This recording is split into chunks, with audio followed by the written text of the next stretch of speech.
거의 10%인 경우도 있고요. 그러면 반값도 아니고 거의 90% 세일 이런 느낌이라서 너무 좋을 것 같아요.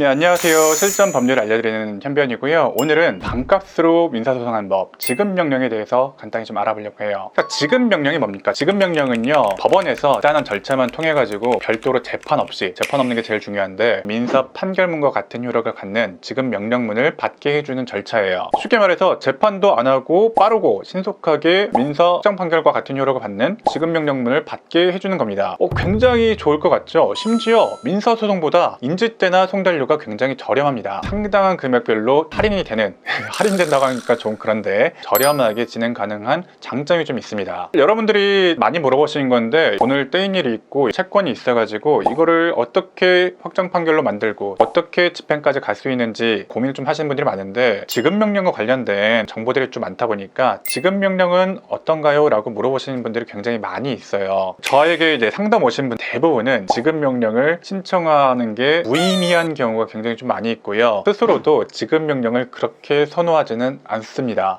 왜요? 그렇게 저렴하기도 하고 간단한 절차로 좀 돈을 받을 수 있을 것 같은데 왜 별로 선호하지 않죠? 지급명령이 지금 몇 가지 좀 뚜렷한 단점들이 있어요.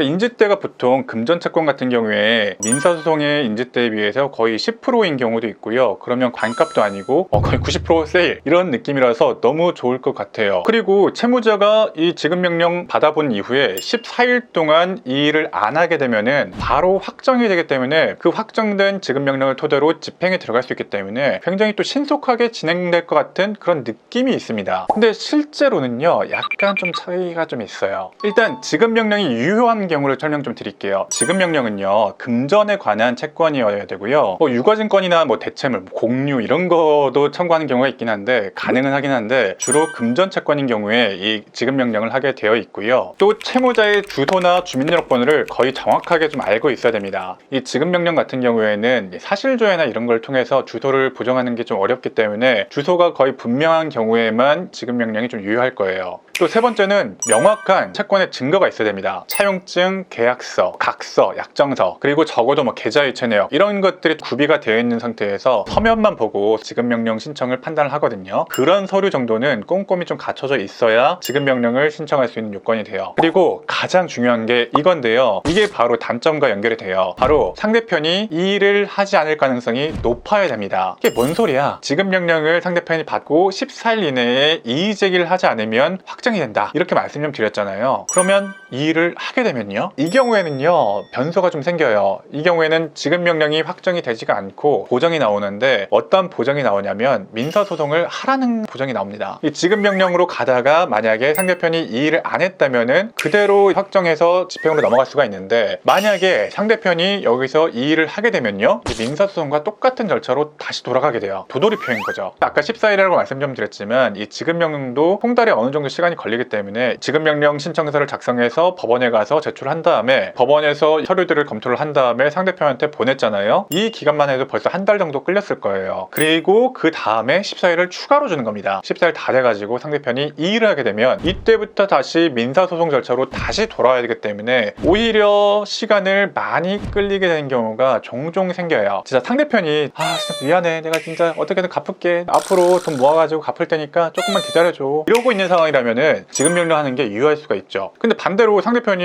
그냥 법대로 해, 법대로, 이런 상황이라면은 사실은 이거 지급명령 가도 이의제기할 게 100%잖아요. 거의 99% 이의제기할 상황에서 지급명령을 한다는 것은 시간만 더 끌리고 인지대만 한 번 더 날리는 거예요. 변호사한테까지 오시는 경우는 이렇게 순순히 상대편이 오케이를 하는 경우가 거의 없습니다. 거의 99% 부인을 하거나 어떤 방식으로는 돈을 줄여보려고 하거나 정 안 되면 시간이라도 끌어보려고 하는 경우가 대다수예요. 저희한테 오는 경우 정도의 사건이라면 지급명령을 하는 것이 거의 의미가 없기 때문에 저는 그 상태에서 지급명령을 다시 하는 것은 시간만 끌린다, 그렇게 좀 보고 있고 그렇게 선호하지 않습니다. 어떤 뜻인지 아시겠죠? 상대편 쪽에서 진짜 미안하고 주고 싶은데 여건이 안 된다, 그러고 있는 상황이라면 지급명령도 고려는 좀 해볼 수가 있다. 그런 상황이면 공증 쪽이 더 낫지 않을까라는 생각 좀 들기도 하고요. 변호사 상담까지 오시는 경우, 고민을 좀 하고 있는 경우라면 지급명령을 신청을 하더라도 좀 제한적이고 상대편이 다 받아들여야 되는 상황이기 때문에 그런 경우가 아니라면 사실 지급명령이 의미가 없어지는 경우가 대단히 많다. 저는 그렇게 설명 좀 드립니다. 그럼 반대로 채무자 입장에서 지급명령을 받으면 어떻게 해야 되냐? 제일 중요한 건 그 채무 자체를 인정하는지 마는지가 제일 중요하잖아요. 차용증도 있고 빼박이라면 앞으로 민사소송 절차로 가게 되면 상대편도 인지대가 드러나고 소송비용 늘어나고 변호사 쓸 수도 있잖아요. 그렇게 되면 나중에 그 변호사 비용까지 물어줘야 되는 경우도 생길 수가 있어요. 그래서 사실 지급명령이 타당하고 뭐 다른 이유가 없다면 이해하지 않고 받아들이는 것도 방법이에요. 근데 만일 이 지급명령 신청서에 들어와 있는 서류들이 좀 문제가 있고 금액도 차이가 좀 있고 이 일을 좀 해볼 만한 부분이 있다라고 한다면 이 일을 하셔야죠. 이 일을 하고 재판에서 어떻게 다툴 만한 부분 다퉈가지고 감액을 시킬 수 있는지 그런 부분에 대해서 따져보고 이 일을 하시는 것을 권유를 좀 드려요. 무작정 이해하는 거는 저는 추천드리고 있지는 않습니다. 사실 절차적인 관점이나 비용적인 관점에서 너무너무 좋은 제도라고 생각은 좀 하는데 일반에 많이 알려진 상식보다는 이 지급명령을 사용할 수 있는 경우의 수가 좀 많이 한정적이기 때문에 그런 부분에 대해서 오늘 좀 설명 좀 드렸고요. 여러분들이 어떤 소송 수단을 사용하실지에 대해서 도움이 되셨다면 오늘 구독과 좋아요 한 번씩 눌러주시기 바랍니다. 네, 오늘도 영상 시청해주셔서 감사합니다. 현변이었습니다.